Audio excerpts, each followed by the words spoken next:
Halo teman-teman, apa kabar semua? Sehat selalu, amin. Jumpa lagi dengan saya di channel Isram Lau, channel yang membahas tentang hal-hal berkaitan dengan hukum. Nah, teman-teman, segmen kali ini saya mau jawab pertanyaan. Nah, pertanyaannya seperti ini, Bang. Apakah kendaraan yang telat bayar bisa langsung dieksekusi, disita oleh pihak pembiayaan, pihak leasing, atau melalui tangan-tangan debt collector? Nah, oke, baik teman-teman. Nah, pertanyaan ini sangat sering ditanyakan oleh teman-teman sobat Isram Lau, dan tentu pertanyaan ini juga sudah sering saya jawab ya. Jadi kalau teman-teman Isram Lau sudah tonton pada video-video sebelumnya mengenai kendaraan yang telat bayar, tentu jawabannya sudah tahu ya, dan tentu sudah tercerahkan melalui video-video sebelumnya. Tapi nggak apa-apa ya, mengenai pertanyaan hari ini saya jawab juga hari ini ya.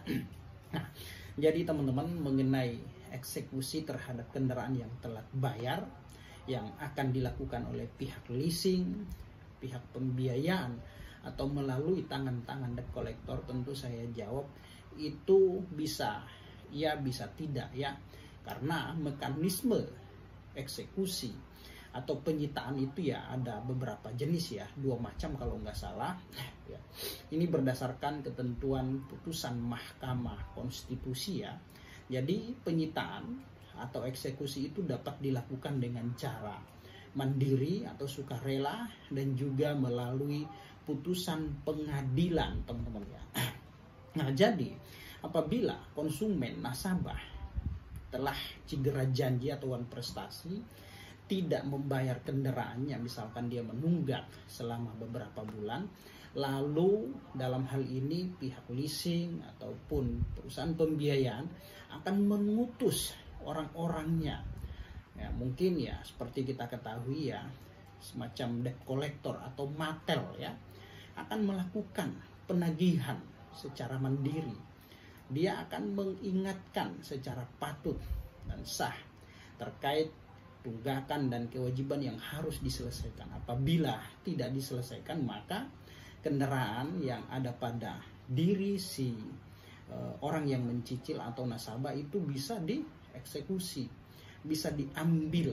Tapi tentu cara eksekusi, mengambilnya ini tentu harus menggunakan cara-cara yang beretika, beradab. Tidak boleh langsung mengambil begitu saja, merampas begitu saja, karena semua proses eksekusi sita itu ada mekanismenya, mekanisme hukum ya. Nah, pertanyaan pertama yang saya sampaikan tadi adalah mekanisme eksekusi atau penyitaan dengan cara mandiri atau sukarela.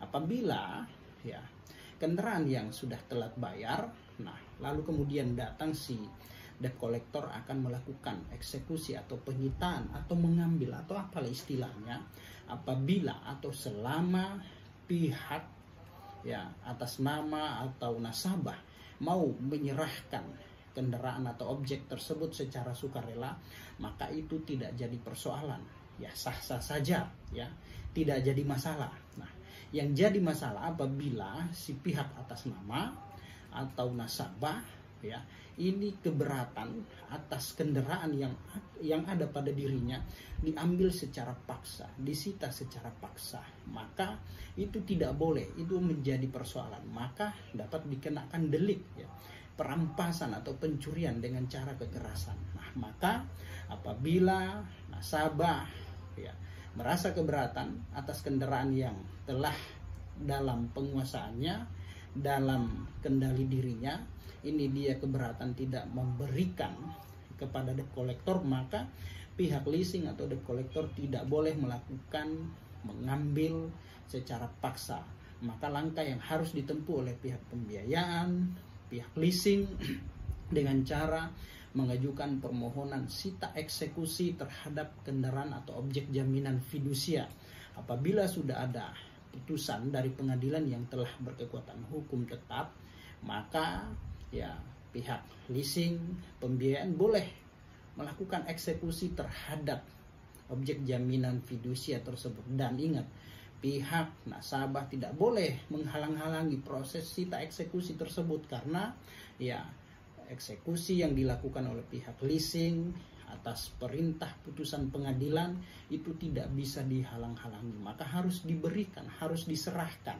Nah, kira-kira seperti itu ya teman-teman ya. Jadi mekanisme eksekusi pengambilan objek jaminan fidusia yang telat bayar ya, yang dalam hal ini dilakukan oleh pihak nasabah ya, atau atas nama kendaraan ya, apabila dia merasa keberatan ketika kendaraannya mau diambil secara paksa, maka pihak leasing atau melalui debt collector tidak boleh melakukan pengambilan secara paksa. Maka langkah yang harus ditempuh dengan cara menempuh ya permohonan sita eksekusi melalui jalur pengadilan. Nah, kira-kira seperti itu ya teman-teman ya. Jadi sangat jelas ya jawabannya. Mekanisme sita eksekusi terhadap objek jaminan fidusia yang telat bayar bisa dengan cara sukarela atau secara mandiri apabila yang punya atas nama atau pihak nasabah mau menyerahkan secara sukarela. Apabila keberatan, maka pihak leasing menempuh upaya hukum melalui jalur pengadilan ya. Setelah ada putusan dari pengadilan, maka pihak leasing boleh melakukan sita eksekusi terhadap objek jaminan fidusia. Maka itu ya tidak ada lagi alasan bagi pihak nasabah untuk menahan kendaraan tersebut karena sudah ada putusan dari pengadilan mengenai sita eksekusi terhadap objek jaminan fidusia, dan putusan itu ya ketika sudah berkekuatan hukum tetap tidak boleh dihalang-halangi, maka objek tersebut harus diserahkan. Nah, itu kira-kira teman-teman ya. Jadi ingat, kendaraan yang dimana nasabahnya keberatan memberikan kepada pihak leasing melalui tangan debt collector itu tidak boleh dipaksa atau dirampas. Kalau dia dipaksa, dirampas, diambil secara paksa, baik itu di rumahnya, di tengah jalan atau di mana-mana, nah ini maka dapat dilakukan ya, proses hukum ya, bisa kena delik si pihak leasingnya atau pihak debt collectornya itu ya, perampasan atau pencurian dengan cara kekerasan. Nah, itu teman-teman ya kira-kira jawabannya. Semoga apa yang saya sampaikan ini bermanfaat untuk kita semua. Demikian, salam keadilan.